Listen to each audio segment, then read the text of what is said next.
The belief that God had created mankind in his own image and likeness was shared by most Western scientists until the middle of the 19th century.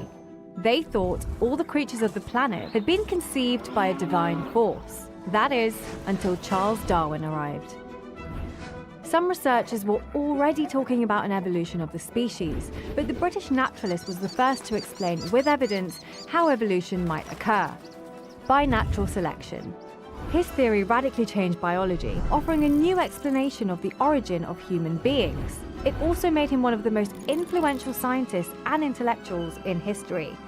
But to get there, he had to make an extraordinary journey, perform hundreds of experiments, and spend 20 years refining his ideas.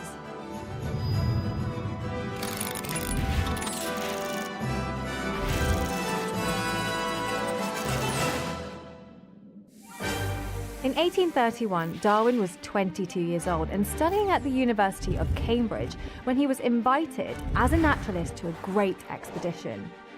He boarded the HMS Beagle and spent almost 5 years traveling several continents, starting in South America, from which he brought back dozens of live specimens, illustrations, and fossils.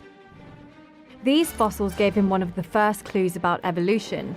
For example, observing the remains of a mylodon, a giant animal similar to the sloth, he thought that those similarities were probably not a coincidence. There had to be some kind of link. When he stopped at the Galapagos Islands, Darwin also observed its giant tortoises, which lived in nearby islands but showed unique physical characteristics in each island. In the humid areas, where vegetation was abundant, the turtles had a short neck and a dome-shaped shell. Whilst in the islands with a drier environment, they had a saddle-like shell and a longer neck. But could he explain that difference?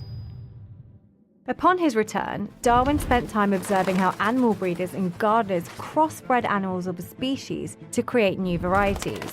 For that creation to be successful, the artificial selection made by man was key. Darwin realised that the natural world probably made the same kind of selection, but he couldn't explain how it happened, until he read the work of Thomas Robert Malthus, a British intellectual from the 18th century. In an essay on demography, Malthus said that as the population in Europe was growing, at one point it would increase much more than the food supplies available, and that would cause a fight for survival. This idea helped Darwin explain how evolution works. In nature, there is a struggle for survival, in which the strongest individual is not necessarily the survivor. Instead, it's the one which best adapts to the environment where it lives. If a living being has any trait that helps him to survive, it will be more successful at reproduction. Those which don't adapt will die without descendants. The creatures with the most success in reproducing pass their traits to their lineage, and so on, until these variations end up becoming a new species. That's why the differences between the Galapagos tortoises were a product of evolution. In a drier environment, those with longer necks could reach the bushes easily in order to get food, whilst those who lived in the humid environment could eat grass and protect themselves from predators, thanks to their shorter neck and the dome-shaped shell. Darwin said that all species, including humans, were not created independently, but they descended from a common ancestor. From then on, life on the planet began to diversify. 20 years after his trip, Darwin had written thousands of pages, but he hadn't published any. He wanted to have irrefutable evidence, perhaps because he knew that his theory was going to cause quite a stir. But everything changed when he received a letter from Alfred Russel Wallace, an admirer and fellow naturalist who told him that he had reached the same conclusion. Evolution was produced by natural selection.